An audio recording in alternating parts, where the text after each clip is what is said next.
সোনা চল এসো এসো করো।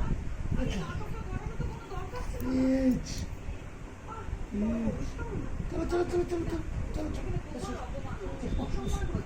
উঠো, উঠো, উঠো, উঠো। চলো বিড়ি করে আসি।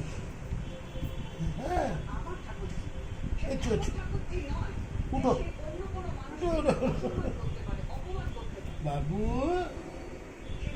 বলো এসো, এসো, এসো।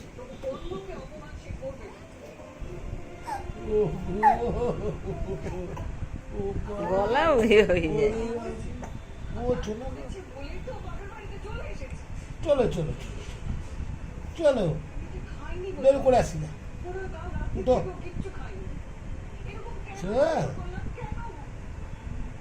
চলো চলো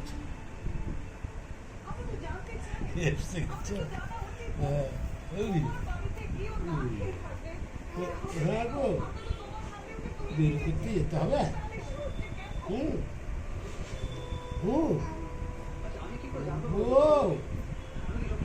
ও বাবু শোনা ও বাবু শোনা চলো বের করে আসি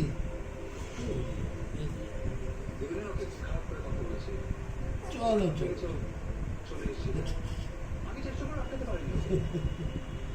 বাহ বাহ উঠো উঠো উঠো উঠো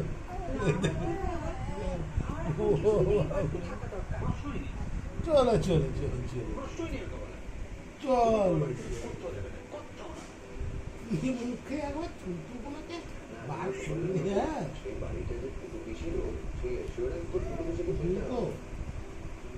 হ্যাঁ বাবু রে খবর দাদা কই দাদা কই গো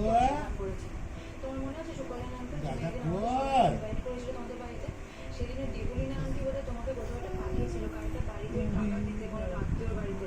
সেদিন আমরা এখন সবাই গেছিলাম না, আমাদের অনেক অসম্মান করেছে, আমাদের থেকেও বেশি অসম্মান করেছে কুটু পিসকে। লাল ঝোল পড়েছে আমাদের কথা না হয় আমরা ছেড়েই দিলাম, কিন্তু কুটু পিসিকে কেন এত আজে বাজে কথা বলবে? কুটু পিসিকে কেন এত কষ্ট দেবে? না কুটু পিসি বুঝি কষ্ট হয় না? কি বলছো বলো কি বলছো কেন চুপ করবে? কি মানে তুমি বড়, বাকি কি সবাই বাবু বড়, আমিও বড় হয়ে গেছি, আমিও কথা বলবো। চিন্তা করো না চিন্তা করো চিন্তা করো না না চিন্তা করো না সুকুলের কথা ছোট মুখে বড় কথা ভেবো না। বাবু শোনা শ্বশুর বাড়িতে আসার পর আমরা প্রত্যেক মেয়েরা বাবু শোনা নিজেদের আত্মমর্যাদাটা রক্ষা করতে, চলো চলো বেরিয়ে করে আসছি মাথা নিচু করে, ওইটা মাথা উঁচু করে বাঁচতে চাই। আমার শ্বশুর বাড়ি আমাকে সে সুযোগ দিয়েছিল সুকুলের কাছে, তাই আমার কোথাও কোনো রকম অভিযোগ নেই, আশা করি। চল ওরা থাকো তো আমি মনে করি সুকুলের কাকু যে কুটু পিসিরও সেই সুযোগটাই থাকার কথা। দেখো এক্ষেত্রে তো শ্বশুর বাড়ি বলতে পরের বাড়ি।